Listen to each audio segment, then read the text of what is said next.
the first thing she said when we were coming home was 2 more busy girls on the way, so we're very excited to be here. We're here tonight, of course, very excited, and want to thank you all for coming out for this wonderful program, In Her Words, presented by St. Anne's Center for Children, Youth, and Families. And as a longtime fan of St. Anne's Center, I am just thrilled to serve as tonight's moderator.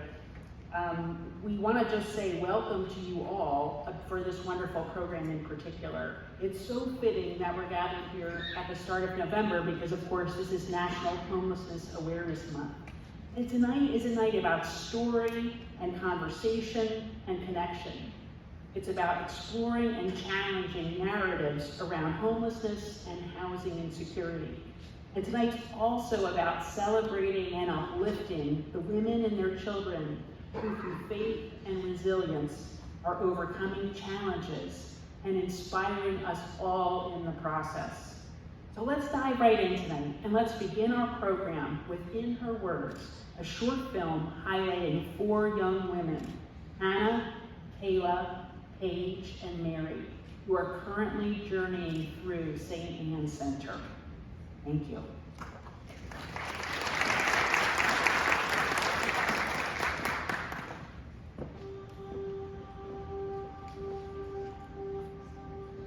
I was struggling before I came to St. Anne's. I was sitting in my car a lot, and at campgrounds a lot, and it was cold. When my grandmother died, I just felt like I was just alone. Like I felt like God had completely left me. Life was been hard for me outside here, and St. Anne's Center helped me a lot. St. Anne's is more than just a place where women come to have a safe place from the streets for themselves and for their children. It's a place where they can take a breath, where they can start to think about who they are and who they want to be and what they want for their children. When I arrived at St. Anne's, I received the support that I needed to get through the pregnancy. And then when I had my daughter, everyone was so happy to see her, and it was amazing. Hey Mary, so you have a job interview coming up next week? Yeah, support is important because I know some people think that you don't really need like anyone to like get to where you need, but I feel like the support can give you like a push, like some motivation. Okay. I just noticed how caring all the staff were. She listened to whatever I needed.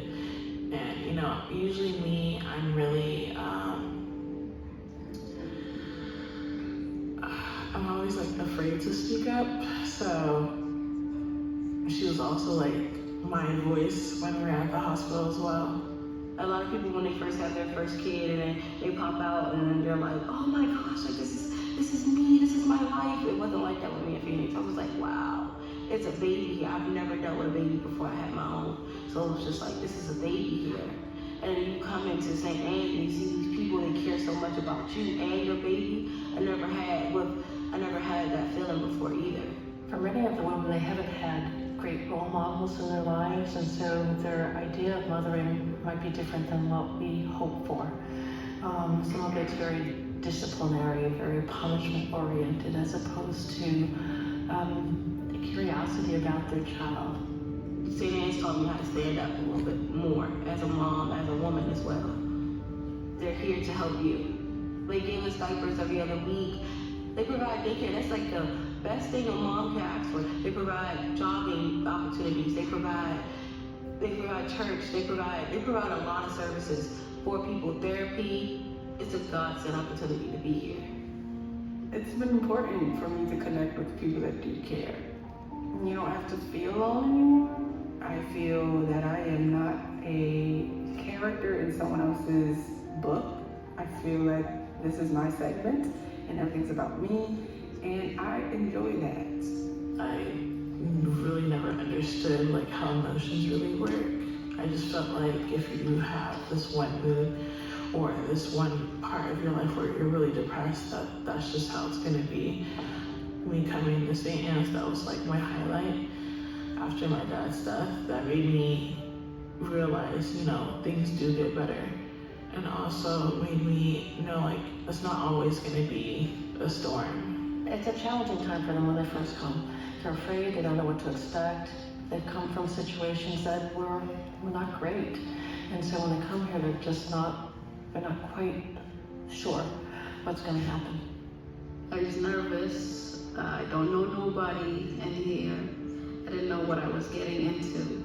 We go to the playroom and the kids play, and us, the mothers, would getting to know each other, and we were watching movie, cook together, and stuff like that. And it was fun. A lot of organizations provide services like St. Anne's, but how we do it, I think, makes all the difference in the world. We look at every woman as the wonderful, gifted human being that they are, and not looking at what their circumstances have been, but who they are and who they can be. All of that wonderful giftedness that's been hidden away under lots of trauma. My children are my world. Anything that they need, anything that they need help with, you know, I'm there. All the love, I'm there. My son is adorable. He's cute. He's always hype and full of energy. He likes to run around, play with toys. Yeah, all the toys that he got for Christmas time. So he's a happy baby, and I'm grateful. St. Anne's taught me to be appreciative of where I am now, because things are going to change. And it's always going to get better if you do the work yourself and also have faith in God. St. Anne's definitely taught me that. I'm doing great. I'm doing better than before. So my future is bright.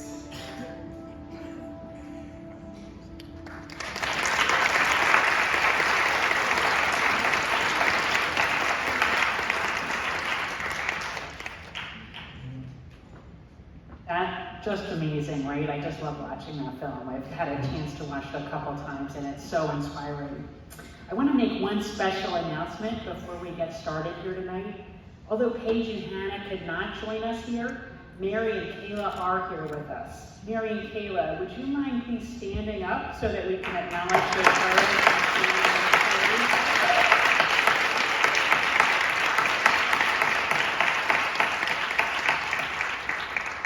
Thank you so much. I'd now like to introduce our panelists here tonight, one at a time, beginning with Robin Smith.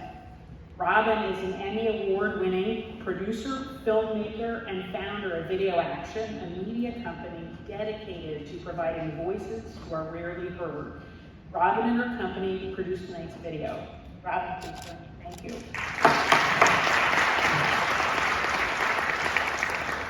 Next, we're joined by Brittany Hill-Stroman. She's a mother, a business owner, and an ordained minister with husband Brandon. And Brittany is also a proud alumna and a current volunteer at St. Anne's Center.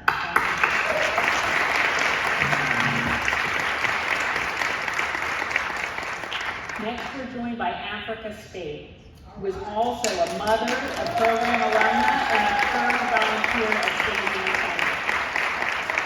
Africa is proud to work as a case manager here in DC, where she focuses on helping reduce recidivism and supporting individuals in the re-entry process. Thank you, Africa. And next, we're joined by Nina Harvey, who serves as the Director of Clinical and Social Work Services at St. Anne's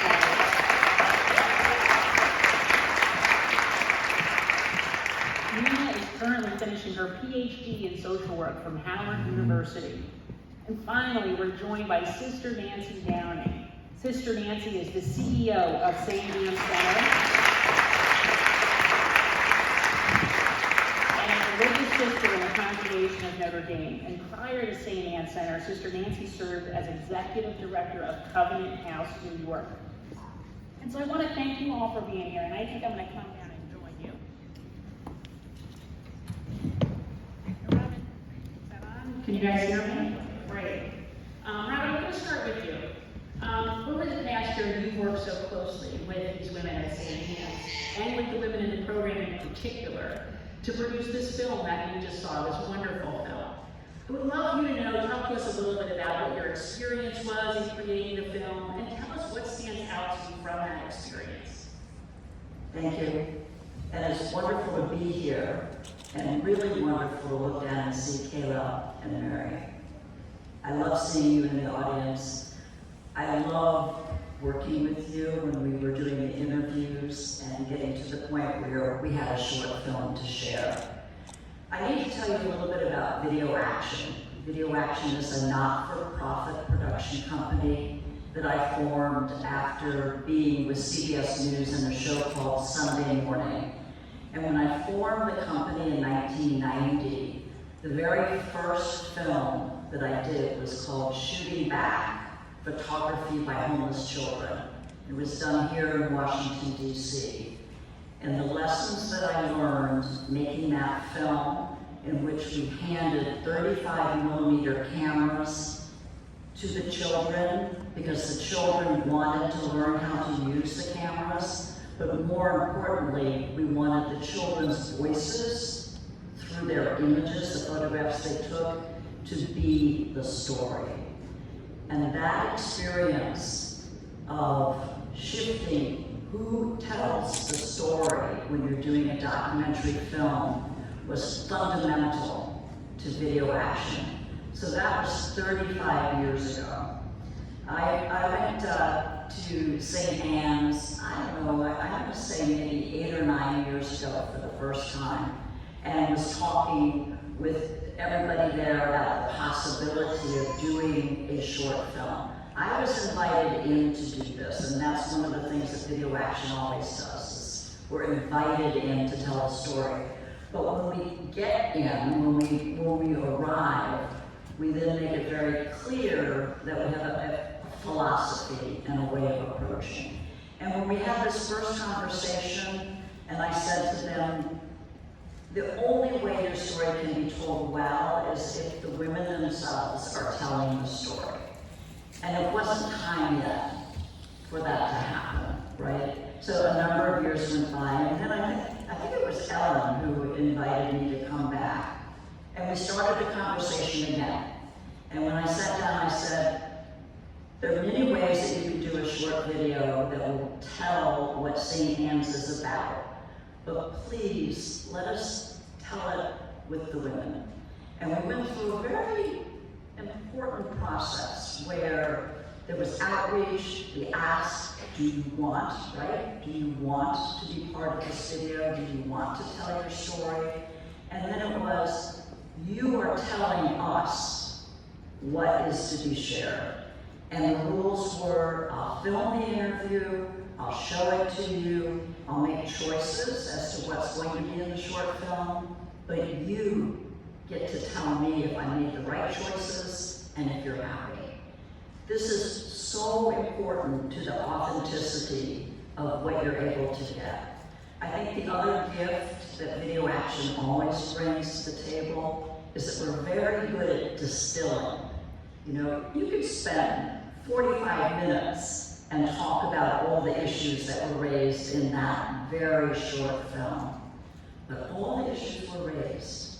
And I think it's a film that you can see more than once. You said that you've seen it several times, and it will hit you in different ways because every single soundbite was so carefully chosen. So I have to again say thank you, Mary, thank you, Kayla, for trusting me with your story and for allowing us to get to this beautiful point.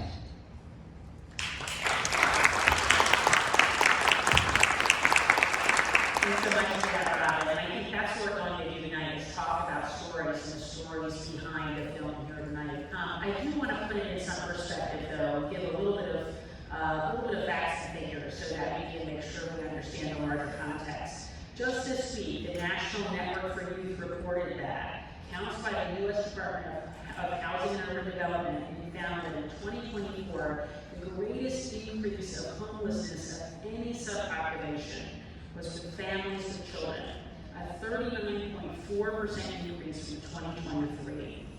Here's what they also reported, that an estimated 1.1 million children have a young parent under 25 who experienced homelessness in the past year. 1.1 million children.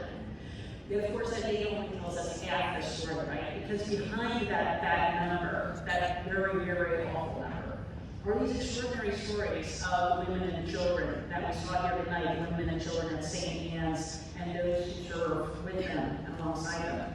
And so I want to talk about those lived experiences, about those individual perspectives, in a little bit more detail about the challenges that are faced by women at St. Anne's and others who face homelessness and potential remedies. So let's get started, and we'll talk with each of our panelists tonight, and maybe we'll start with you, Brittany, first. Tell us a little bit about what first brought you to St. Anne's Center. What stands out the most from your experience? What first brought me to St. Anne's was actually isolating a domestic violence situation that eventually led to couch surfing and things of that nature. I would say the thing that stood out the most about coming to St. Anne's was just the fact that it gave me a greater view to what my situation could be, as opposed to what I was living in. Because sometimes your reality determines your perspective. So if your reality that is not filled with hope or with positive things, sometimes you tend to believe that that's all that there is. So St. Anne's gave me a bigger picture of what I could actually achieve and what could be just my reality. I love that. And I think we heard some of that in the film as well. That's beautiful. How about you, Africa? Tell us about your experience at St. Anne's. Hello everyone. My experience in St. Anne's, I remember being pregnant with my son and just trying to figure things out. I honestly remember just Googling transitional houses around that time, and I came across St. Anne's. Did the interview process, I believe with Miss Peggy, and the rest is history. So I experienced nervousness, not knowing. I think having faith the size of a mustard seed stands out to me because I was very scared. And a lot of times I couldn't see the light on the other side. And I didn't know what I wanted to be, who I wanted to be. So St. Anne's definitely gave me that drive. And it also helped me be accountable. It gave me responsibility, washing my own clothes. We had a chore list to do. I didn't always like to do the chores. I didn't know how to cook around that time. I didn't know how to pick out a steak. I thought I was picking out the right steak, but it was hard when I got it back. And so just bonding with a lot of the moms. And overall, it just helped me down the road to where I am now. Wonderful. That's great. Thanks very much. How about you, Nina? What first brought you to St. Anne's, and what stands out from your experience? Hi everyone. So I believe what brought me to St. Anne's is purpose. I've always had a passion for women and children, and I think that came from being raised by my mom. She raised 5 children all by herself, and so I believe that's where the passion for women and children came from. However, I worked in the area at the Lab School of Washington for a while as a lower school social worker, and I ended up resigning from that position to focus on my doctoral studies. And so it was during that time that I decided that when I got back to work that it would be with women and children. And so that's what I did. I heard about the opportunity at St. Anne's, and I knew that I would be able to serve women who were navigating their own storms. And after doing some research on St. Anne's, I knew that was where I wanted to be. So that's what brought me to St. Anne's. Thanks so much. Thanks for that, Nina. How about you, Sister Nancy? So you, I think over the course of your career, interacted with so many people who are, in Nina's words, navigating their own storms. What stands out for you about St. Anne's and your experience there, and what first brought you here? I think what stood out to me initially was the passion, the dedication, the care and love of the staff. I went to St. Anne's to kind of look around and see, should this be my next ministry?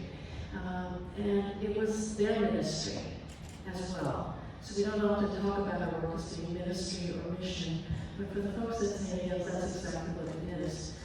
The other thing that struck me at St. Anne's is the extraordinary women that are there and the lovely children that are there as well. It's a very fun place to work. and I feel very blessed to be here. But I feel inspired every day by the women who I meet at St. Anne's who have the courage to walk through it.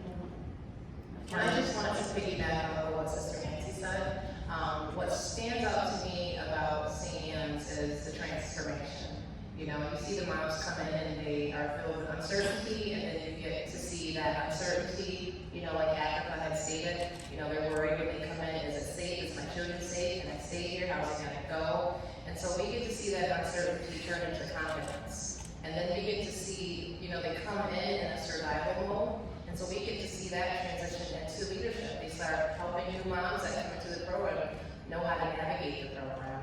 And so that's what stands out to me in regards to St. Anne's. And it just goes to show that with the right support, you know, healing and overcoming is possible.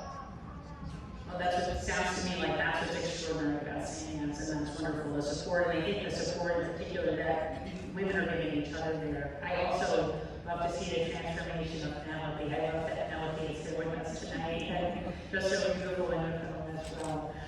You know, let me stick with you too, Sister Nancy, for just a second. And Sister Nancy, I'll start with you. What do you wish people better understood about mothers experiencing homelessness? Well, I want to start by saying I noticed in the audience that we have probably a lot of parents in the audience. We have some dads, I imagine, and some moms. And I want you to think back to when you had your first child and how scary it was and how uncertain things seemed, and then suddenly you have this life that you're responsible for. Now imagine being a single mom who doesn't have a place to live, who's struggling to find food, who doesn't have the supports that you might have had in place, who's looking just to secure the basic needs. Remember how exhausted you were with your first child? Now imagine having all of those things that you have to consider as well, and how exhausting that is when you think that you have to do it by yourself. We often talk about people who are experiencing homeless as being homeless. So-and-so is homeless. But that is not who they are. It is something that they have experienced. Our moms have experienced homelessness. It isn't a state of who they are. And it isn't a statement about who they are. The women that we see at St. Anne's and what we know at St. Anne's is these are incredibly resilient, courageous, strong, hardworking, creative, talented, loving, caring, hope-filled, authentic women who want the best for their children, just like all of you wanted the best for your children. And I am inspired by them and feel blessed by them every day.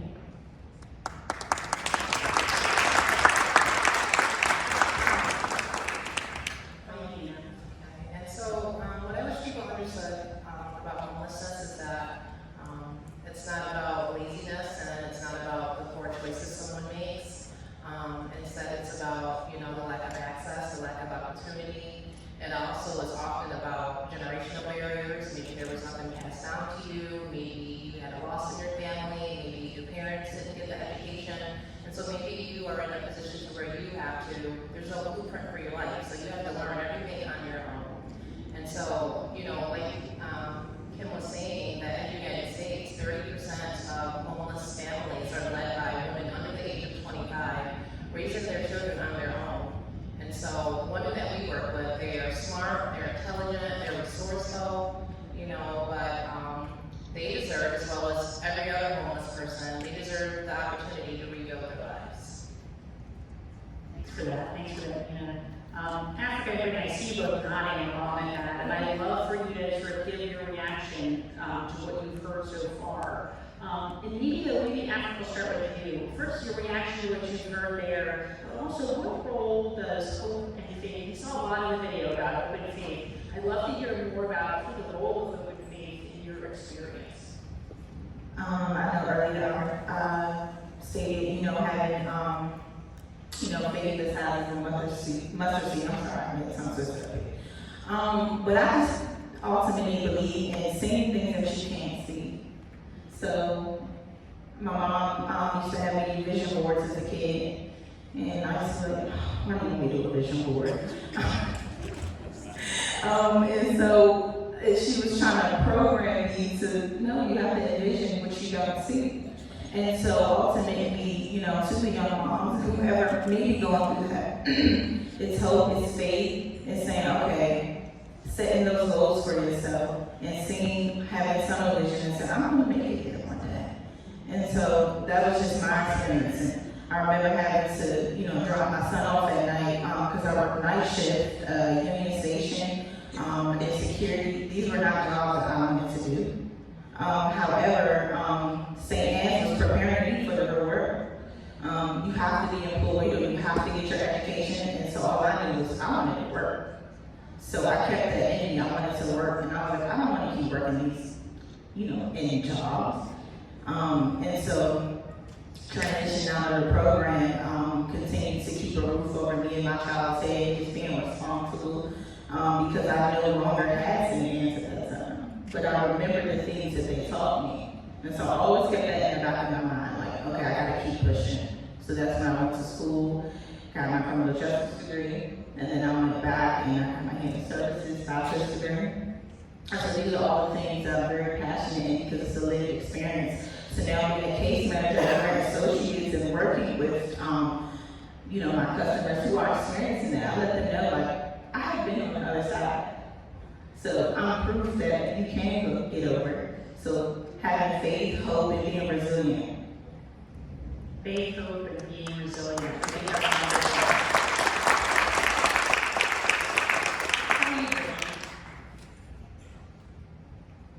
I was going to piggyback off of what Nina was saying as far as homelessness not having a face.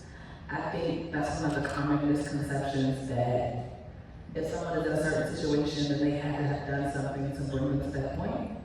But homelessness does not discriminate. It could be a matter of one decision, one moment that completely impacts you and your children's life.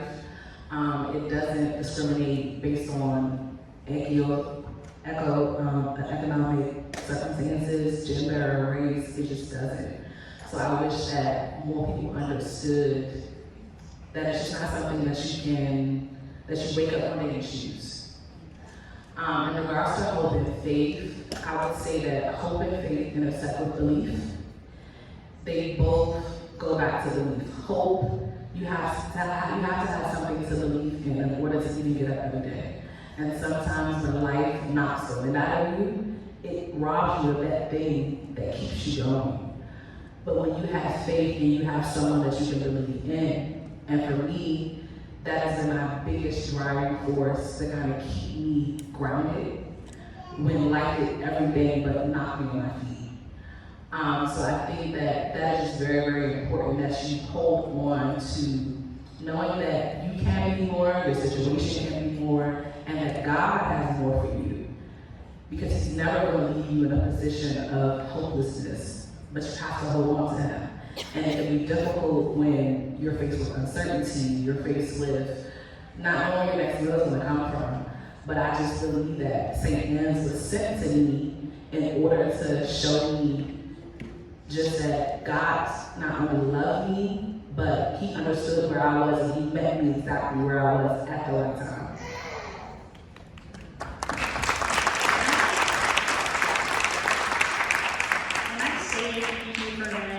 Talk about that. I just want to build on what you said. The idea of kind of meeting people where they are and growing with them and learning from each other. It just really struck me in the film that women who were coming to St. Anne's really kind of built relationships with each other, learn from each other, and you know, once you've been there for a while, maybe you were teaching you sort of helping along is maybe a better word. Can you tell us a little bit more? Is that your experience in Africa? Like, did you build good relationships with people? Do you remember any particular friend or someone who helped you out? Yeah, so when I finished transitioning out of the program, one of the moms and myself, we actually got a partner together. So that just helped us build and become more stable. And then when she was ready to transition out, I held to the apartment. I also can recall certain times where I did not know how to cook. I'm just going to be honest. I remember one of the moms, she was making quesadillas, and I was like, how do you make quesadillas? And she just walked me through the steps, and that's still how I make my quesadillas to this day. But a lot of them came in with knowledge, and we kind of just passed certain things on to each other, building that knowledge, and those are some of the things that I'll never forget. Cool. How about you, Brittany? Well, I'm like Africa, I do know how to cook. Very well, actually. So in my experience, I was able to actually teach the other moms like how to cook. And I maintained relationships with probably about 5 different moms. So where we like babysat each other's children and things of that nature. So it definitely just brought me into the community. Kind of being able to see that not only did we struggle together, but now we're able to be on the other side together. So that's kind of been a nice shift to the paradigm. I love it, being on the other side together, that's great. Sister Nancy, let me come back to you for a second and let's talk about open faith. Me in particular, I'd love to talk to you about what hope and faith, what are the goals of those characteristics in the clinical social work department at St. Anne's? Yeah, it's so interesting because every program, from our Grace House program, with the teen moms to the Hope House to the Faith House program, the moms are all very spiritual. And so they all use their faith as a form of resistance. And so they are praying together, they're going up to, the chapel to pray together, they want to have prayer groups. But for my department and, my team, we understand that, hope is the center of everything that we do, first of all. But we also understand that without hope, people don't believe that things can get better. And so when you think about the moms that come into the program, they come into the program, they're in deep pain, they are, dealing with trauma, loss, instability. And so just the fact that they come in the door means that there's still some hope left. And so for my team, we work to protect that, to nurture it, and to grow it. And so another statistic is that, in the United States, 60% of homeless families are led by single moms, and half of those moms have, suffered from domestic violence. And so when you think about those odds, just the courage that it takes to even ask for help, is extraordinary. And so we understand the importance of connection, of kindness, and also making sure that the mom feels seen without being judged. And so that's what we lean into. Hope is what keeps us coming in every day. It's what fuels us, and that's because we believe that the mom's lives can change for better. I love it. How about you, Sister Nancy? You're a Catholic sister. I feel like so many times when we see good things going on in the world, there's often a Catholic sister involved. I wonder what it means to you to have hope and faith at the center of things at St. Anne's. I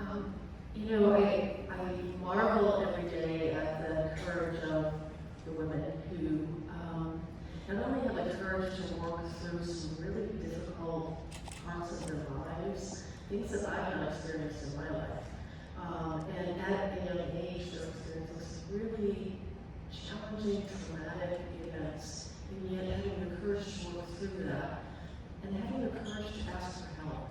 It's really hard to ask for help. And having the courage to just come walk through that door to a place that you don't know anybody.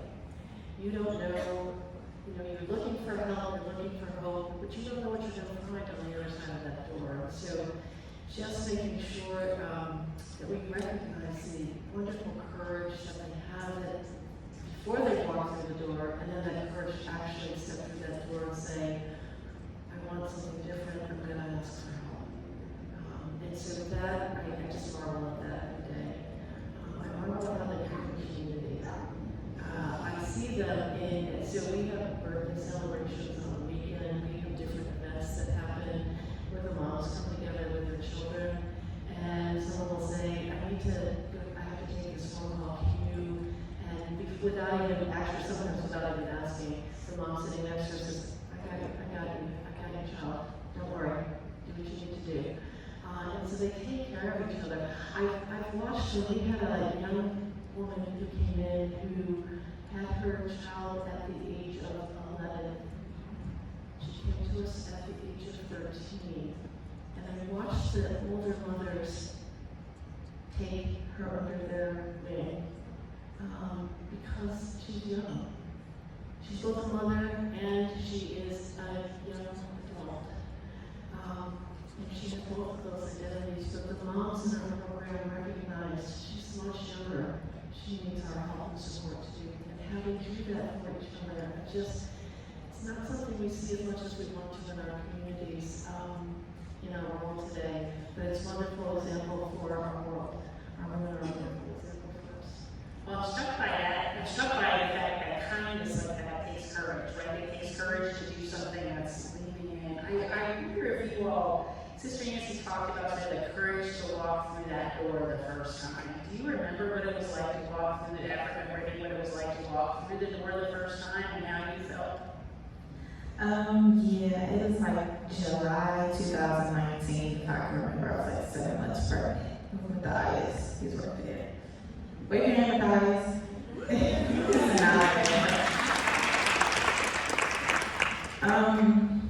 Courage. I just know I was nervous. It was very, like she mentioned, I don't know any of these people. And they allowed me to essentially, it's a program that sent me to their home.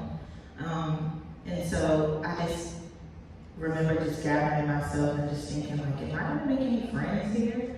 Because essentially you wanna make friends in the program. And so I was in my shell because I was guarded, I'm going through a pregnancy, it's uncertain, I don't know if I'm gonna make any friends.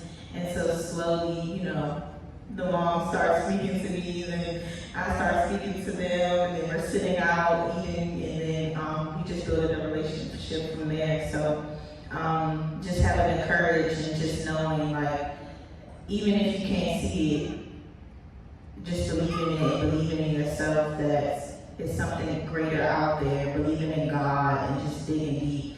There's many times that I sat in my room and I cried at St. Anne's because I didn't know, what was expected. But I always knew this isn't the end.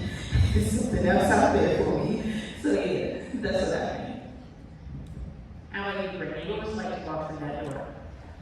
For me, it didn't really take much courage because I didn't really see my situation getting any worse from walking in the doors. I figured the only way that I could go was up. Because after surviving domestic violence, surviving homelessness, surviving having my son at 19, to me, I was all out of options. So although I was fearful in the sense of now having to interact with strangers and let them into parts of me that people on the outside would normally not see, I think I used up all my courage. Just trying to make it day to day to day and choosing every day to wake up and to continue to even have hope.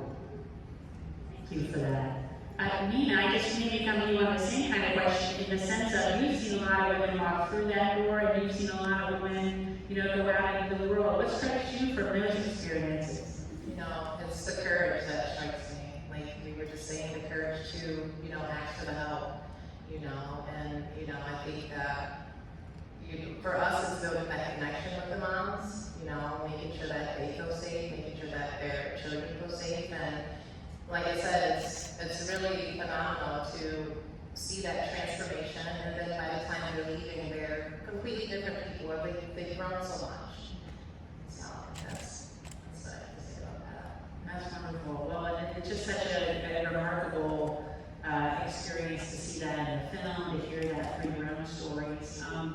I'm struck by something else you said earlier, Nina. You talked about the importance of holding on to the idea that things are going to get better. That you're looking forward and not backwards, and I think I heard that in the film too. I know, Africa, do you remember kind of when you had that moment of, this is going to be okay, like I'm looking forward, I'm starting to look. How about you, Brittany? You didn't want to I would say, I think it was after I gave birth, a couple months, because around that time you're going through postpartum and you have to gather yourself. So I'm thinking, just building relationships with the women there, and just building the courage in myself, praying, believing. I just think that's ultimately what got me through.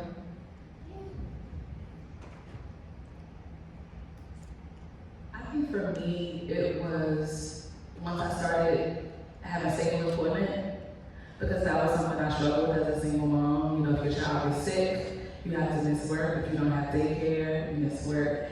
And that eventually kind of plays a part in your ability to maintain a job.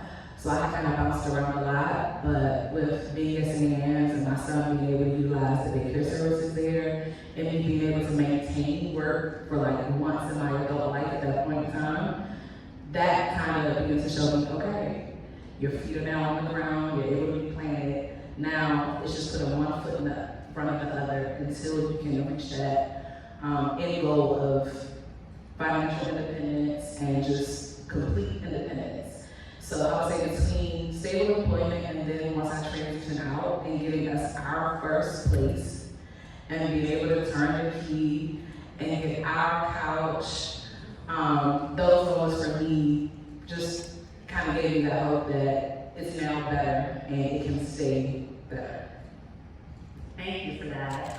Nina, maybe can I come to you just comment up a little bit on that? The idea that a job, that stable employment is so important. I think the dignity of work and the idea that that's so important to people's both self-work and ability to look forward in a very concrete way, right? To have a kind of material resource. Have you found that in your work? Running this program at St. Anne's, do you feel like, is it challenging to for women to find employment coming out of the situation? Obviously, what are some of the challenges people face?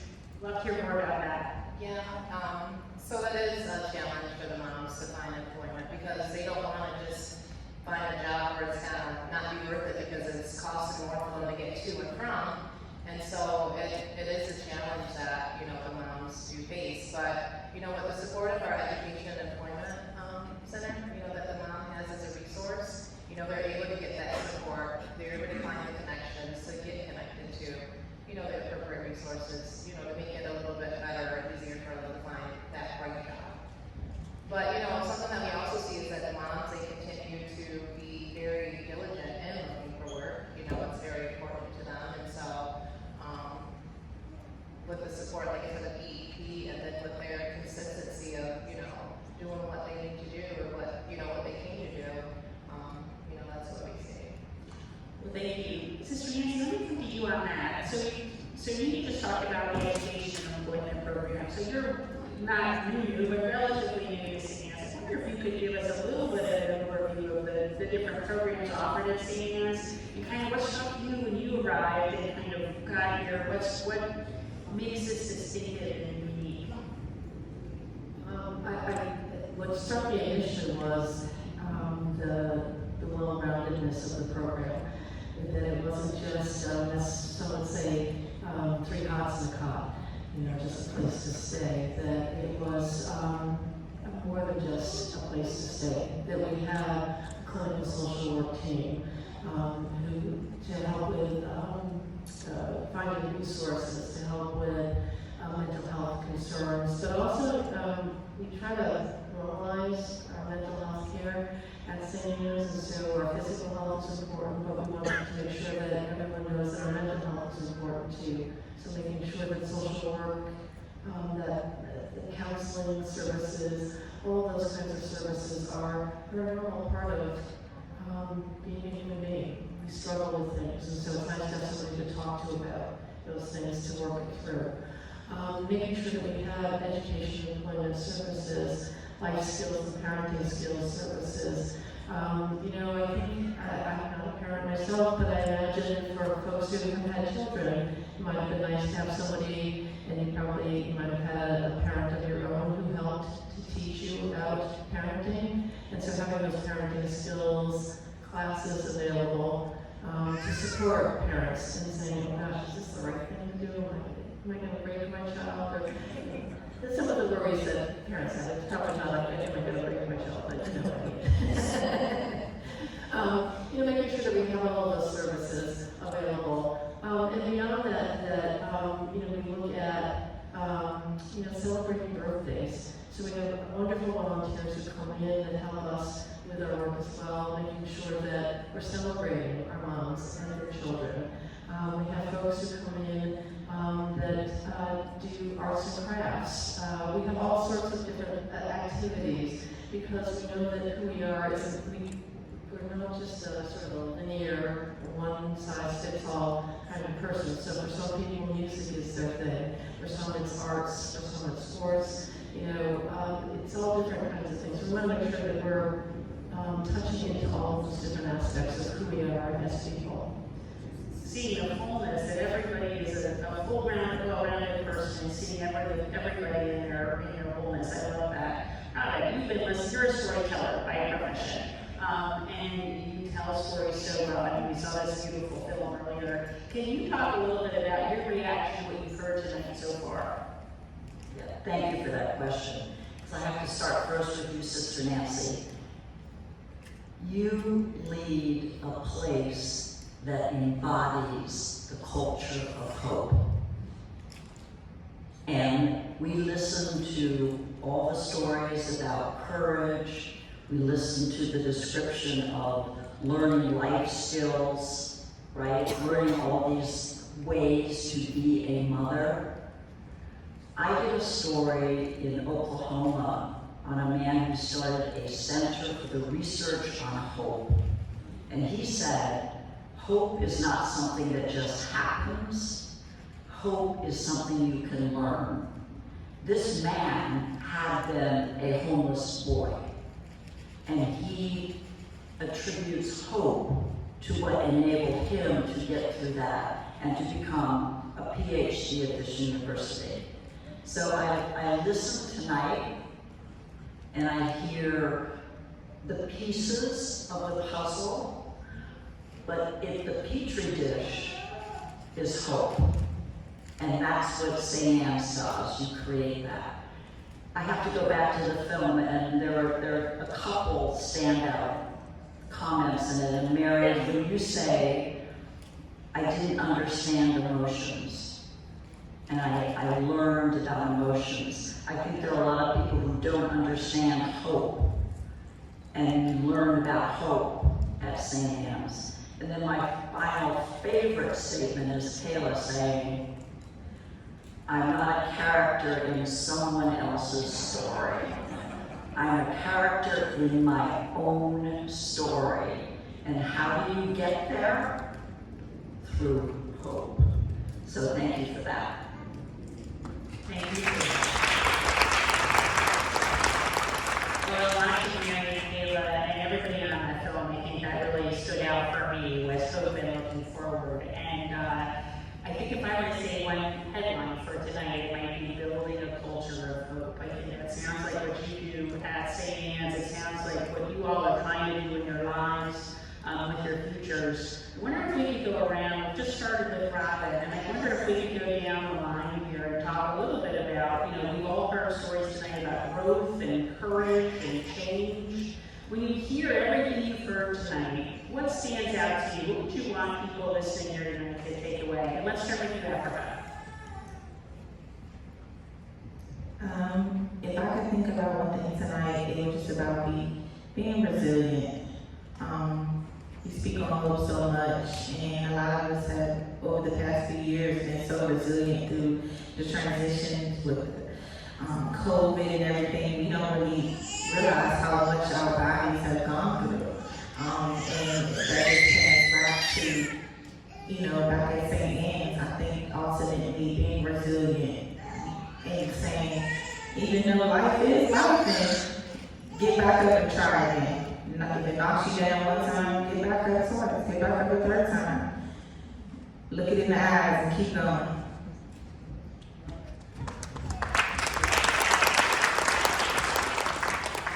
How are you, Brittany? I would say that even if you don't know how it's going to get better, to believe in better. Because before you can get to better, you have to believe in it. Like Africa was saying, seeing those things that you don't believe. Believing the things that you don't quite see yet.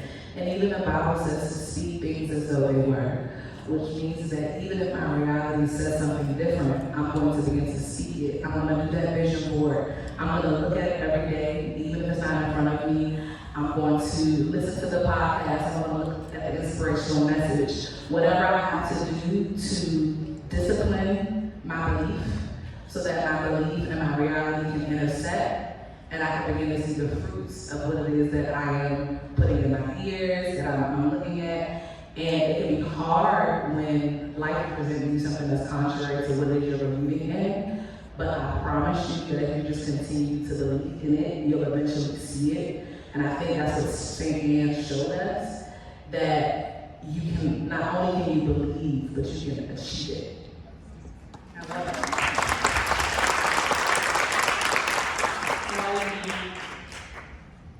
So what stands out to me is courage. Because when I think about and I hear the stories of Africa and Brittany, you know, they had every reason to give up, but they didn't. You know, they chose healing, you know, over hopelessness, and they stood firm in the face of adversity. And so, what also stands out to me is that you guys are here. You guys are here to discuss your experience. You guys are pouring into St. Anne's, you know, and so that stands out. The courage to even do that, and I just want to say thank you to you both.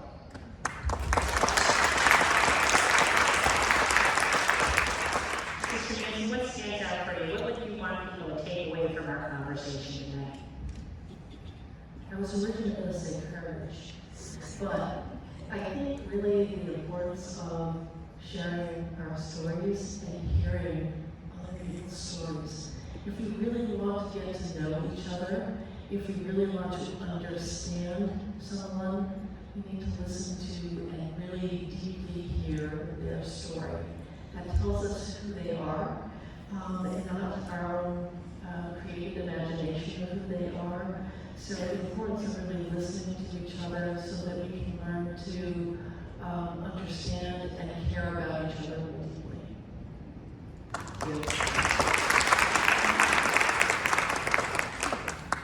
One announcement before I turn this over to Sister Nancy to wrap us up, and maybe Sister Nancy could come over and join me over here.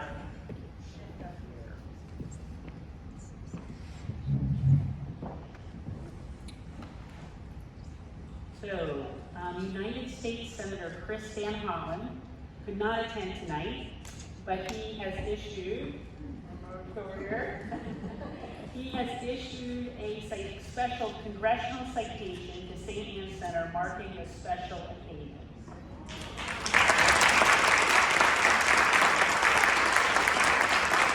Let me read it to you in recognition of its unwavering dedication to lifting vulnerable children, mothers, and families out of poverty and homelessness, with appreciation for all it does to empower every child and mother to reach their fullest potential, with gratitude for its efforts to raise awareness during National Homelessness Awareness Month, and with best wishes for its continued success. Chris Van Hollen, U.S. Senator on this day, the 4th of November, 2025. Thank you, Senator Van Hollen and Sister Nancy.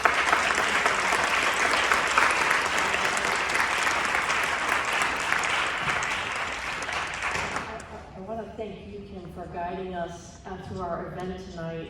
We are such big fans of your work with the initiative, and even more so of your longstanding support of St. Anne's Center. So thank you very much. We are very grateful to Senator Van Hollen for this generous recognition of St. Anne's Center and our supporters who power this mission. But just a few thank yous before we move on to our reception. To our panelists, first to Africa and Brittany, thank you for being here with us tonight. Thank you for trusting in St. Anne's at the moment that you walk through our doors. And thank you for sharing your story and helping us to get to know you a bit better. Thank you so much.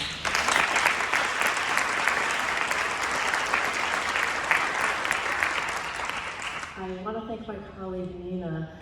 Nina had a long day today. She had, we've been going through the Council on Accreditation review, and she had a couple of interviews today and then being here tonight. I want to thank you for sharing your expertise with us here tonight and sharing your expertise on a daily basis and your care and love of the women and children at St. Anne's. Thank you.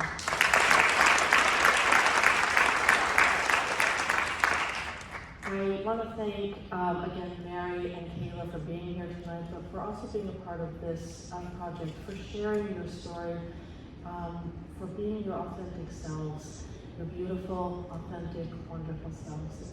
We're very grateful and inspired by you.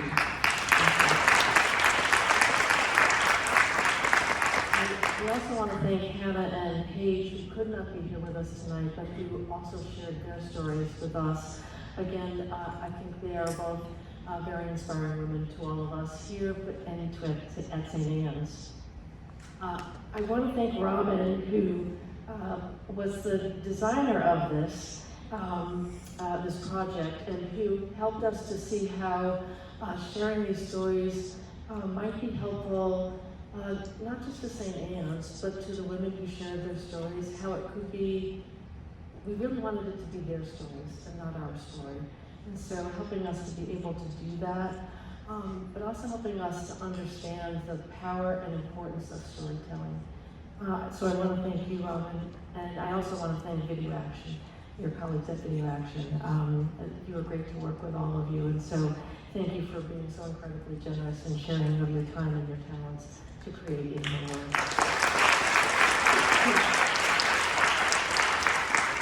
I'd also like to thank Dr. Edmondson and the Visitation Community for hosting us in this really beautiful, newly renovated space. It's a gorgeous space, it's a gorgeous campus, and so we're really grateful to Dr. Edmondson and to Visitation for hosting us tonight. I'd like to thank our sponsor for tonight, which is Magnolia Companies, and I'm wondering if John and Jan Magnolia are here tonight.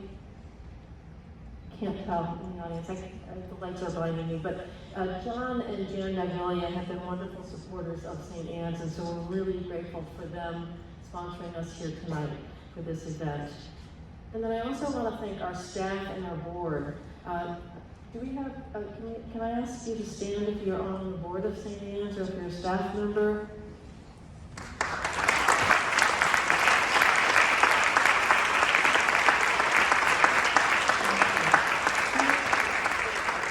These are the very dedicated people who make the work at St. Anne's possible, who bring hope every day to women and children. If you have questions, you want to get one of them to answer the questions. I can answer the questions too, but they probably know more than I do about specific parts of the work at St. Anne's. So please feel free to ask them questions at the reception. I'd like to thank all of you here for coming tonight. Your presence tonight makes a difference. And I hope you leave here inspired and ready to jump into action on behalf of vulnerable families. We really appreciate your being open to hearing stories and to learning from the women and children at St. Anne's. So please feel free to sign up for St. Anne's Center mailing list so we can share more hopeful stories with you. And please consider becoming a volunteer or a donor. Gifts of all sizes, and in fact, my development department said I had to do this, so I just want to say that. To help us to provide for our families with, the very basic needs and beyond. I'm told that there is a QR code on the back of your program where you can get involved. The last thing, you may have wondered why you received Post-it notes, and I forgot to take my Post-it notes with me. So do you have one that you can hold up? So the Post-it notes are so that you can leave a message. We want to give you the opportunity to leave a message, a word of encouragement, a word of hope for the women at St. Anne's. So we hope that you will do that for us. Visit the display board in the lobby and leave your note there, and we'll take them with us to share with women at St. Anne's your messages of hope for our moms and our children. Thank you all again for being here tonight, and we'll see you at the reception.